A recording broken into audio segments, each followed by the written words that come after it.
Vous savez, beaucoup de chrétiens se trompent sur le fait d'appartenir à une église. Il y a même beaucoup de gens qui ont plus foi dans l'église à laquelle ils appartiennent et qui se bercent d'illusions en se disant que si j'appartiens à telle église, ça veut dire que Dieu me connaît.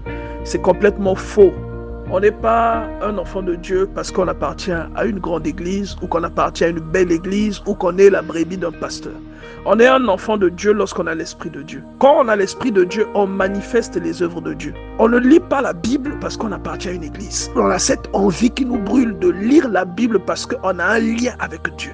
Et l'Esprit de Dieu qui est en nous est comme un second organisme qui nous communique ses soifs. Donc, quand vous recevez l'Esprit de Dieu, vous allez voir des nouvelles soifs que vous ne connaissiez pas autrefois. Vous allez avoir l'envie d'adorer Dieu, alors que vous ne connaissiez pas ça autrefois.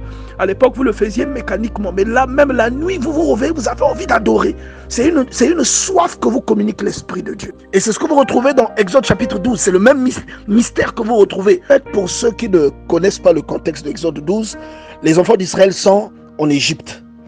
Et en Égypte, là, ils habitent dans une région qu'on appelle Goshen. C'est là-bas que tous les enfants d'Israël sont entassés. Et le jour de la délivrance, le Seigneur leur a dit, vous tuez un agneau d'un an, vous allez le préparer à demi-cuit, vous le mangez, et vous prenez le sang de cet agneau, vous le mettez. Donc chacun de vous mettra le sang de l'agneau qu'il aura mangé sur le linteau de sa porte. L'agneau représente Jésus-Christ et le sang représente l'esprit.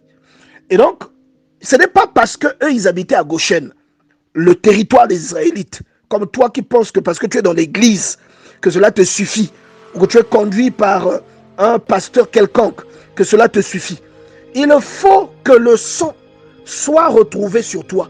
C'est-à-dire, même si tu es à Goshen, il a dit aux enfants d'Israël que celui qui mettra le sang, l'exterminateur regardera et il se détournera. Pourquoi? Parce que ce sang-là rappelle la nature de Dieu. Donc quand l'exterminateur arrive, qu'il voit le sang, il sait que vous êtes un fils de Dieu. C'est ce que Romains nous dit dans le chapitre 8 au verset 14.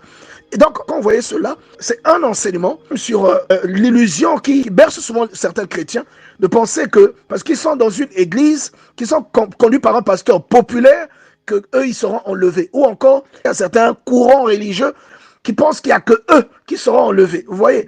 Donc c'est la relation avec Dieu directement que vous avez qui vous sélectionne, qui fait de vous un enfant de Dieu. C'est l'Esprit de Dieu en vous qui fait de vous un enfant de Dieu. C'est pourquoi même à toi qui te berce d'illusions aujourd'hui, pour connaître vraiment le statut de ta nature, est-ce que tu es un enfant de Dieu ou pas, tu peux le reconnaître même par les soifs que tu as en toi.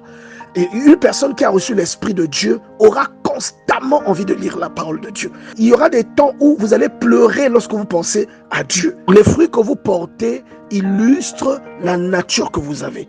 Aujourd'hui, vous pouvez usurper l'identité de quelqu'un ou dire que vous êtes le fils d'un homme, d'un chef d'État. Vous pouvez dire je suis le fils du président un tel.